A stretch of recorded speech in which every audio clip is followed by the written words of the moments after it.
Hey there, welcome. This is my review for the very first God of War. I'm really excited about the new one, but I realised I never actually played any of the old ones. So I thought I'd jump back, give them a go, maybe do a few reviews of them.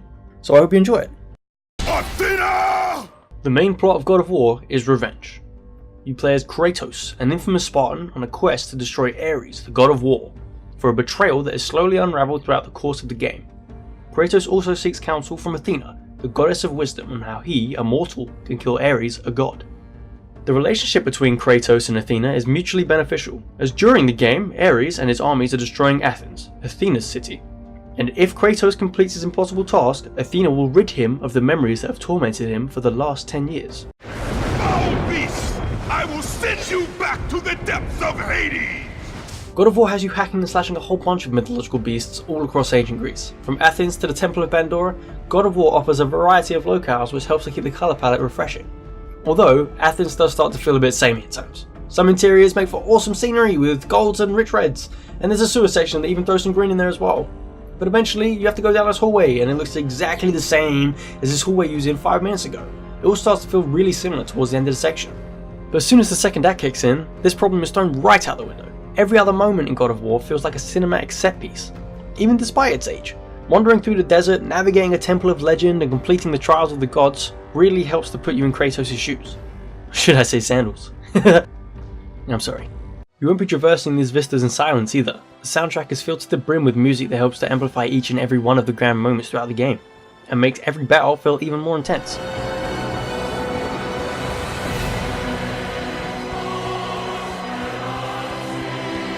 Run! Run!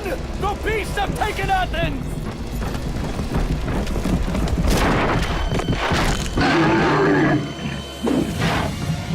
Look out! When making your way through ancient Greece, you're going to be doing a lot of fighting, almost to the point where it becomes excessive. There are sections that resort to throwing wave after wave of enemy at you, and the combat starts to feel obnoxious, and even time wasting, rather than an actual challenge. Even though the fighting can be monotonous at some points, the actual mechanics of the gameplay are solid. Mixing light and heavy attacks together, launching enemies into the air and juggling them with the Blades of Chaos feels great, and blocking and parrying is necessary to survive, especially against large groups of enemies. The only letdown is the dodge roll. By being limited to basic up and down, left and right, and nothing in between, I often found myself rolling straight into other enemies' attacks, or completely out of range and unable to follow up. Maybe you suck! Who said that? There's also a good variety of enemies to fight. Undead Spartans, Minotaurs and Cyclops are just a few of them, and most of them force you to figure out the best way to deal with them. Minotaurs block a lot and force you to use heavy attacks to break the defense. Satyrs dance around you, urging you to use a wider range attack to ensure a hit. Kratos is also granted powers by the various gods that you'll meet along the way. Poseidon, Aphrodite, Zeus and Hades all pass on their powers to aid in the journey, and for the most part, they're useful. Throwing a few lightning bolts before approaching a group of enemies is a great way to start a fight, and Poseidon's Rage is a great AoE attack that helps out with large groups of enemies. There's also Army of Hades, which does a lot of damage, but it takes a lot of magic as well, so I often found myself using it sparingly. And lastly, there's Medusa's Gaze, which is great for turning larger enemies to stone and reducing them to a pile of rubble with just a few heavy attacks. But I neglected it for a large portion of the game because it takes a while to freeze the enemies and it leaves you open to attacks. There's also an ability called Rage of the Gods, which builds as you fight enemies, and when the meter is full, Kratos is invincible and deals more damage for a short time. Usually an ability like this would feel overpowered, but it takes a while for the meter to fill, even on normal mode, which makes it feel less so. All of these powers and the Blades of Chaos can be upgraded by collecting red orbs that you obtain by killing enemies or opening chests that are dotted around the game. Although I have to say the upgrade system feels almost useless until the last act of the game. Collecting enough red orbs to afford an upgrade takes a long time, and when an upgrade is finally available, it feels as though very little has changed. This is especially true for the Blades of Chaos. You get a few new moves to add to your skill set, which are welcome additions, but they never feel any stronger until they've been maxed out. Although when you do max them out, they can do some serious damage. The only power that truly felt stronger after each upgrade was Poseidon's Rage, since the AoE gets way bigger and it lets you tap the circle button to deal some extra damage.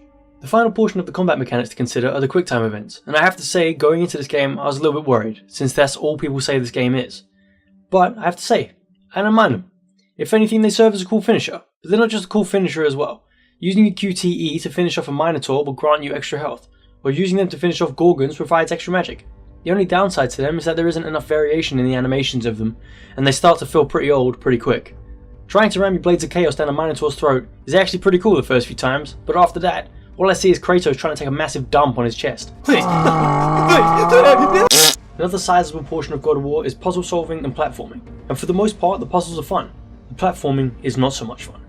None of the puzzles in the game are head scratchers, but some did invoke a smile and a nod of approval when I was finished with them. One has you use Medusa's gaze to freeze an enemy on a pressure plate so that you can make it through a door, but the game doesn't tell you to do this, it just trusts that you'll figure it out.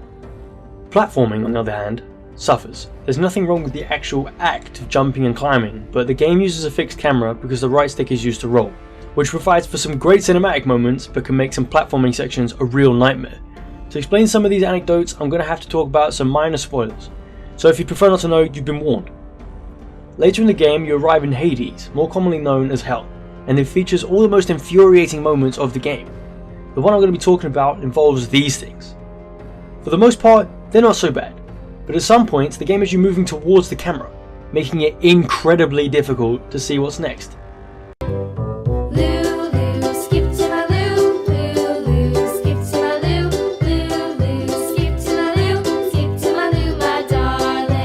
Exploration is also a big part of the game, and you're rewarded for doing so. Straying off the main path can lead to chests containing Gorgon eyes that can be used to increase your maximum health, or Phoenix feathers to increase your maximum magic. You can also find chests just filled with red orbs for upgrades. There is another kind of chest in the game, but I'm not going to talk about that. The last aspect of gameplay that I want to touch on is the boss fights. For a game that is about a mortal man going on an immortal mission, all of the bosses are easy. None of them gave me any challenge whatsoever. Although, I think it's fair to say I was playing on normal mode, and a God mode is unlocked upon completion of the game. So there's still plenty of challenge to be had for veterans of the hack and slash genre.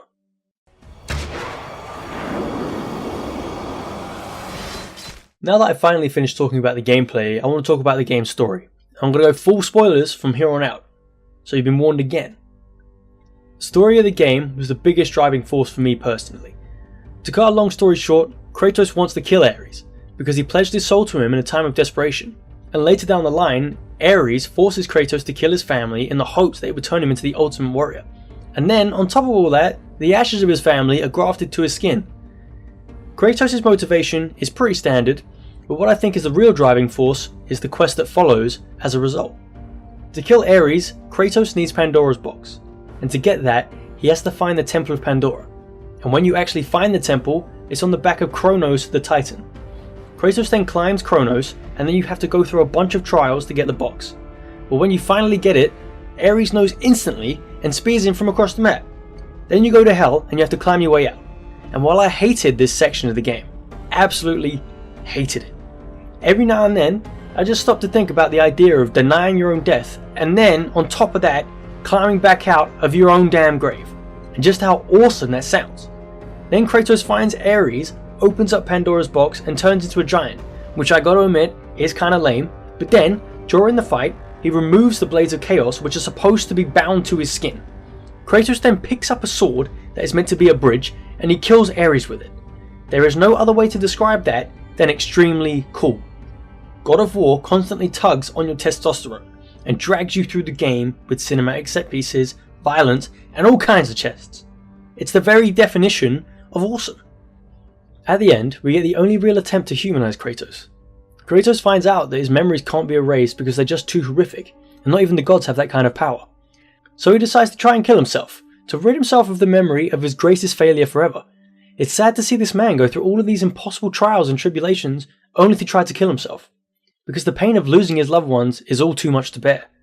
But even the gods deny him this peace, and force him to be the new God of War, now trapped and forced to commit terrible atrocities for all eternity. This is the only real development of any character in the entire game, and that's because there aren't really any other characters in the game.